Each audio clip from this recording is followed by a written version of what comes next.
Coucou les loulous, c'est Lou. Aujourd'hui, je vous retrouve pour parler de séries, mais pas n'importe quelle série, puisque je vous parle de probablement ma série préférée, ou en tout cas une de mes séries préférées, et il s'agit de American Horror Story.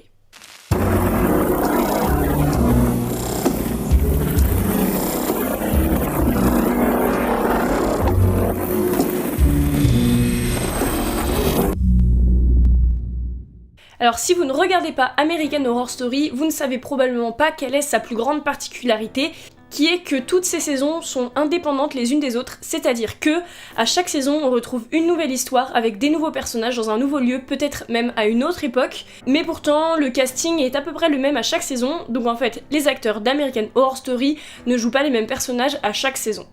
Du coup je vous parle aujourd'hui de la première saison qui s'appelle Murder House. Après une fausse couche de Vivian et un adultère de Ben, les Harmon déménagent avec leur fille Violette en Californie dans une nouvelle maison. Mais ils découvrent que non seulement les précédents propriétaires sont morts dans la demeure, mais qu'en plus de ça, la maison cache probablement plus de secrets et d'horreurs que ce qu'ils pensaient. Je ne vous en dis pas plus pour ne pas que vous soyez spoliés, mais évidemment qu'il se passe beaucoup plus de choses que ça, qu'il y a d'autres personnages qui sont d'ailleurs très intéressants. Je vous donne donc mon avis sur cette première saison que, honnêtement, j'ai adoré. Premièrement, au niveau des décors, la maison est vraiment magnifique, quasiment toute la série se passe à l'intérieur de la maison, mais la maison est filmée de façon tellement ingénieuse que elle a beau être gigantesque, on a l'impression d'y être enfermé avec les personnages.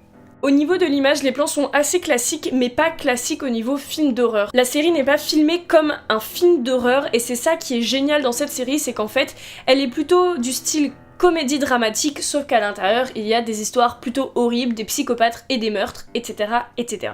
De même, ce qui est assez marrant, c'est que les couleurs de l'image sont plutôt chaudes, alors que l'histoire en elle-même est plutôt froide.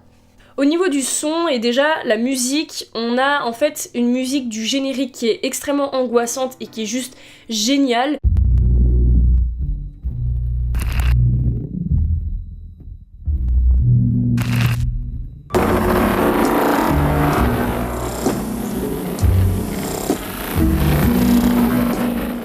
Même si elle est en fait horrible parce que elle est vraiment angoissante et horrible à entendre, mais c'est bien ça qui fait qu'elle est géniale.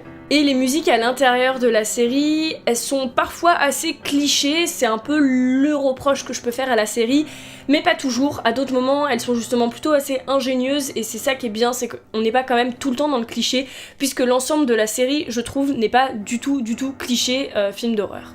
Après au niveau du son, des bruitages, etc., j'ai pas spécialement de remarques à faire parce que y a rien d'extraordinairement audacieux, mais ça tient parfaitement la route, c'est juste bien, on est dans l'histoire, on n'est pas sorti de l'histoire à cause des sons comme on peut l'être dans d'autres séries ou notamment dans d'autres films d'horreur, donc au niveau des sons c'est bien, mais sans plus. Et au niveau des acteurs, personnellement, je trouve qu'ils sont géniaux. Dans toute la série, ils sont géniaux, mais là, dans la saison 1, c'est là qu'on les a découverts.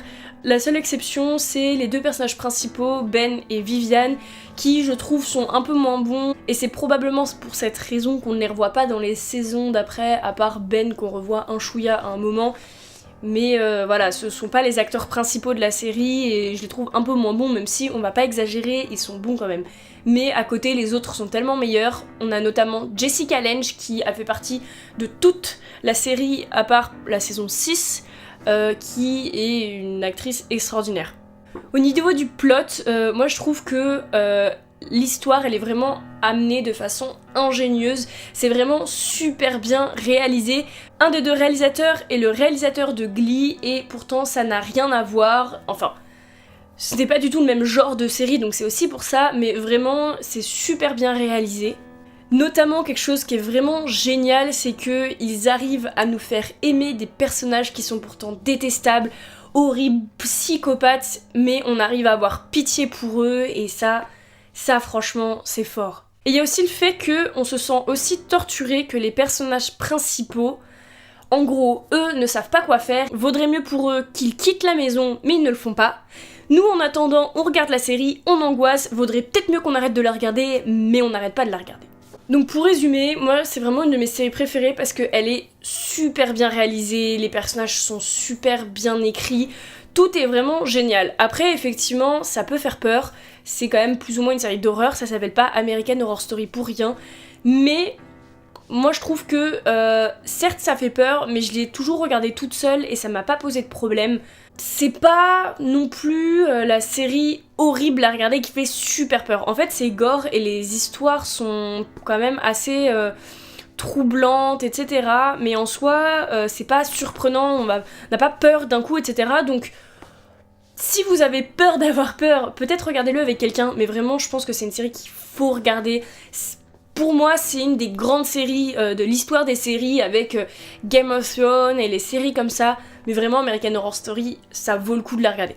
Après, du coup, comme les saisons sont indépendantes, vous pouvez les regarder dans l'ordre que vous voulez, ça ne change rien, même si de temps en temps, on a un petit personnage d'une saison qui apparaît dans une autre, c'est pas important du tout.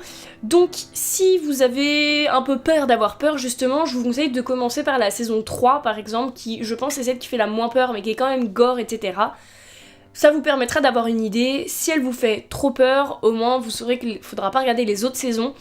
Mais vraiment, c'est une série qui est géniale, je la conseille énormément. Si vous avez des questions à propos de cette série, des choses que j'ai pas dit, parce que j'ai quand même pas dit grand chose, notamment pour pas vous spoiler, parlez-en dans les commentaires, je vous répondrai, peut-être que d'autres personnes vous répondront, mais vraiment, je vous conseille au moins d'essayer, sachant que pour la saison 1, je vous conseille au moins d'aller jusqu'à 2 épisodes. Pour la saison 2 aussi, regardez au moins 2 épisodes avant de vraiment vous décider d'arrêter ou non. Mais de toute façon, pour les autres saisons, je ferai des vidéos aussi. Donc voilà, je vous laisse là-dessus, je vous encourage énormément à regarder cette série et à me dire ce que vous en pensez dans les commentaires. Et moi, je vous retrouve dans une prochaine vidéo. Bye!